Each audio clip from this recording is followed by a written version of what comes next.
Thank you very much, and good morning.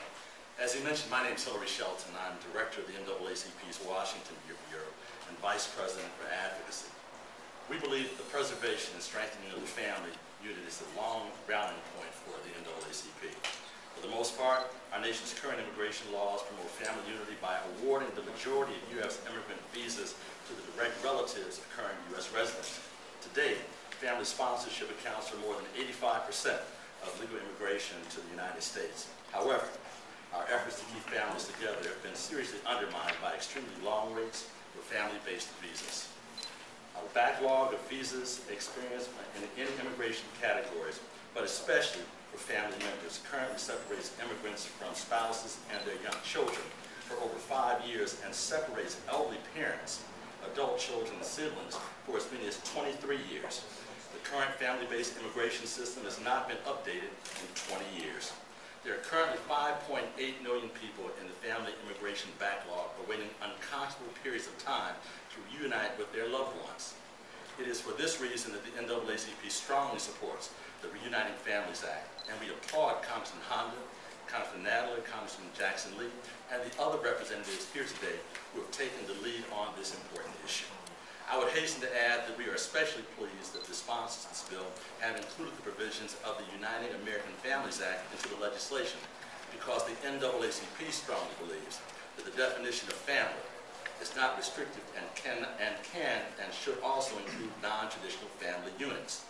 The NAACP does not believe that immigration law, or any laws or policies for that matter, should discriminate against gay and lesbian families or their family members. Too much of our national debate over the immigration reform is focused on enforcement of undocumented workers.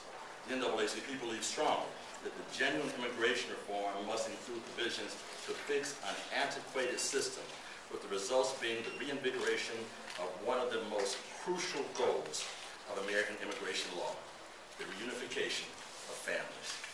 It was, in fact, the Immigration Act of 1965, which was drafted at the height of the modern-day civil rights movement, that put family unification at the core of our nation's immigration policy, replacing the old Quotas Act of the 1920s. The Immigration Act of 1965 made huge strides in eradicating the old racist policies that put a premium on people from Northern and Western Europe and made it next to impossible for people of color to immigrate into the United States. Sadly today, the system has become untenable, much to the detriment of the very groups it was hoping to help. Specifically, immigrants from Africa and the Caribbean rely on the family-based system to sponsor the immigration of their close family members. In 2008, 52% of legal immigration from Africa and 99% from the Caribbean was family-based.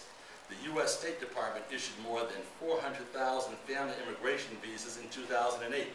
Nigeria and Ethiopia together accounted for 40% of all family visas issued to African countries, and Nigeria received 1% of worldwide family visas.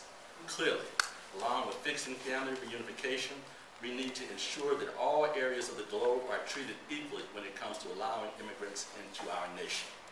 In closing, let me make it clear that the NAACP strongly believes the benefits of strong, unified families.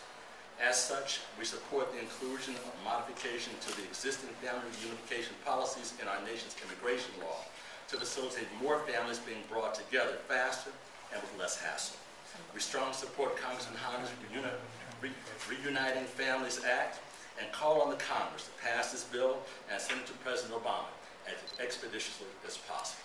Thank you very much.